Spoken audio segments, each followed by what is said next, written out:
बुलेटिनच्या सुरुवातीला बातमी आहे मातोश्रीवर सुरू असलेल्या बैठकीची।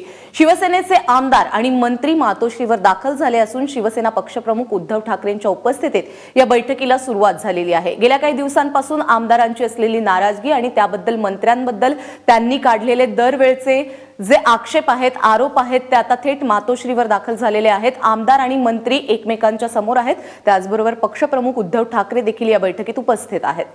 ऋत्विक भालेकर आपले प्रतिनिधी आता आपल्याबरोबर आहेत। ऋत्विक, मातोश्रीवर नेमकं काय घडतंय? बैठकीला कोण कोण उपस्थित आहे?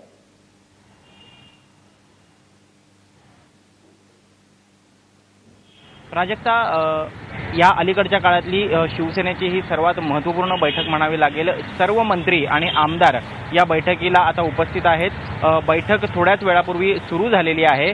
प्रामुख्याने दोन गोष्टींवरती या बैठकीमध्ये चर्चा होणार आहेत। एकतर गेल्या अनेक महिन्यांपासून म्हणजे निवडणुकीच्या पूर्वीपासून मंत्र्यांबाबतची जी खदखद, जी नाराजगी आमदारांच्या मनात होती, ती या ठिकाणी मंत्र्यांच्या समोरच व्यक्त होणार आहे। आणि दुसरी गोष्ट म्हणजे निवडणुकीमध्ये जे काही रिझल्ट आलेले आहेत आणि जी पक्षाची कामगिरी राहिलेली आहे त्याचा आढावा घेऊन पुढील काळात म्हणजे 2019ची विधानसभा निवडणूक असेल त्यासाठीची रणनीती काय असेल, पुढची वाटचाल कशी करायची, हा दुसरा विषय असेल चर्चेचा। ह्या दोन चर्चांमध्ये प्रामुख्याने जे फेरबदल पक्षात गरजेचे आहेत, मग ते मंत्रिमंडळातले असो किंवा पक्ष संघटनेतले असो, ह्या दोन्हीवरती सखोल चर्चा होणार आहे। सर्वप्रथम तर आमदारांची नाराजगी काय आहे ती समजून घेण्याचा प्रयत्न उद्धव ठाकरे करणार आहेत आणि त्यानंतर समोरासमोर मंत्र्यांना याबाबत जाब विचारला जाईल। नेमकं घोडं कुठे अडते आणि काय नाराजगी आहे याबाबत चर्चा झाल्यानंतर काय फेरबदल करणं अपेक्षित आहे हे आमदारांनाच विचारून पुढील दिशा काय असेल याबाबत उद्धव ठाकरे निर्णय घेणार आहेत। प्राजक्ता, मात्र खांदेपालटाची जोरदार चर्चा सुरू झालेली आहे। या संदर्भातला निर्णय आजच्याच बैठकीत होऊ शकतो का?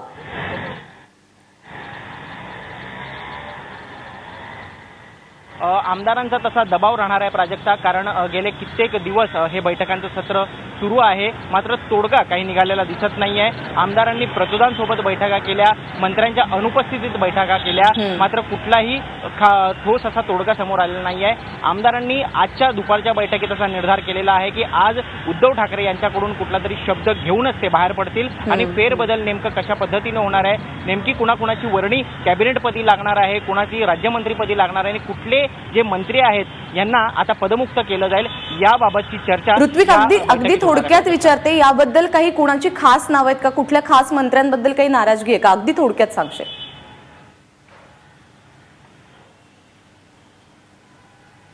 निश्चित प्राजक्ता, ज्या पद्धतीने विधान परिषदेतून निवडून आलेले जे आमदार आहेत त्यांच्याबद्दल विशेष नाराजगी आहे, कारण त्यांचा जनसंपर्क नाही आहे। यामध्ये प्रामुख्याने 4 नावं समोर आलेली आहेत। यामध्ये दीपक सावंत असतील, रामदास कदम असतील, दिवाकर रावते आणि सुभाष देसाई। त्यामुळे टांगती तलवार जी आहे ती याच 4 मंत्र्यांवरती कायम असणार आहे। प्राजक्ता, ऋत्विक, तूर्तास धन्यवाद या सगळ्या सविस्तर माहितीबद्दल।